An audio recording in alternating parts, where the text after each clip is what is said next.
Alors, je m'appelle Jean-François Gaudreault-Desbiens, je suis professeur de droit constitutionnel à la Faculté de droit de l'Université de Montréal. Je m'intéresse depuis longtemps aux libertés fondamentales, plus particulièrement la liberté d'expression et la liberté de religion. Je m'intéresse également au fédéralisme, à la gouvernance multiniveau dans des sociétés pluriculturelles. Mais si on revient à la liberté d'expression, ce qui a fait en sorte que je me suis intéressé à ça assez tôt, c'est une histoire familiale. Mon père était professeur à l'École des arts visuels à l'Université Laval. Et donc, la sensibilité à l'expression, au possible de l'expression, depuis longtemps été là, de sorte que lorsque après avoir pratiqué le droit, j'ai commencé vraiment à travailler, à faire de la recherche sur la liberté d'expression, j'ai voulu joindre l'utile et l'agréable.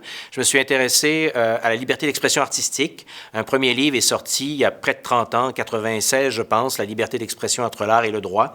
Et depuis ce temps, j'ai beaucoup travaillé sur différents volets de la liberté d'expression, bien sûr la liberté d'expression politique et maintenant la liberté d'expression académique.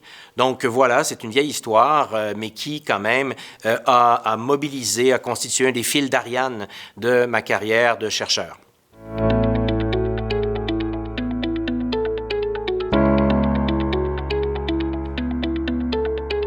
Je pense que l'un des principaux enjeux a trait à la gestion, et je mets des guillemets, de la prolifération des informations, et notamment des fausses informations, des fausses nouvelles.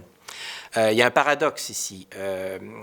Autant nous voulons, dans une société démocratique libérale, promouvoir la liberté d'expression, autant en ce moment, à la faveur des multiples biais algorithmiques, notamment sur les réseaux sociaux, la création de chambres d'écho, il y a une prolifération de fausses nouvelles qui fait en sorte que la conscience politique des citoyens devient extrêmement changée, beaucoup moins ouverte au dialogue, et ça fait en sorte que la liberté d'expression est souvent instrumentalisée pour protéger les formes d'expression qui sont très corrosives sous l'angle de la préservation ou du maintien d'une démocratie libérale. Alors ça, c'est très, très important.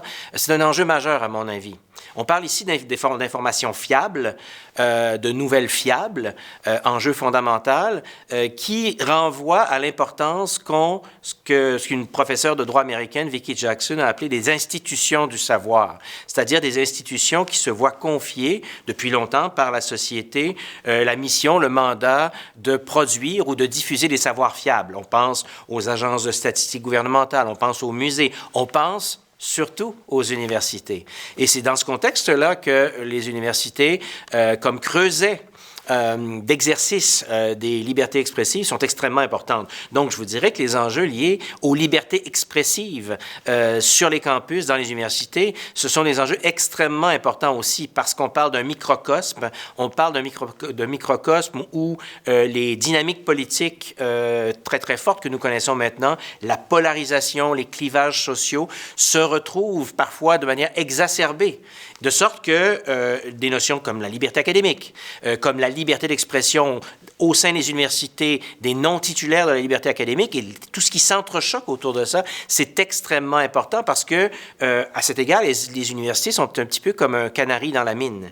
Ce qui se passe là se passe ailleurs et risque de se passer. Donc, on peut anticiper ce qui va se passer dans la société en regardant le déroulement des événements ou des débats autour des activités expressives dans les universités. Donc, pour moi, les questions de liberté expressive et de liberté académique sur les campus, c'est un enjeu extrêmement important qui m'intéresse beaucoup. Et d'ailleurs, un ouvrage va sortir bientôt là-dessus au mois de septembre que j'ai rédigé avec une co-autrice.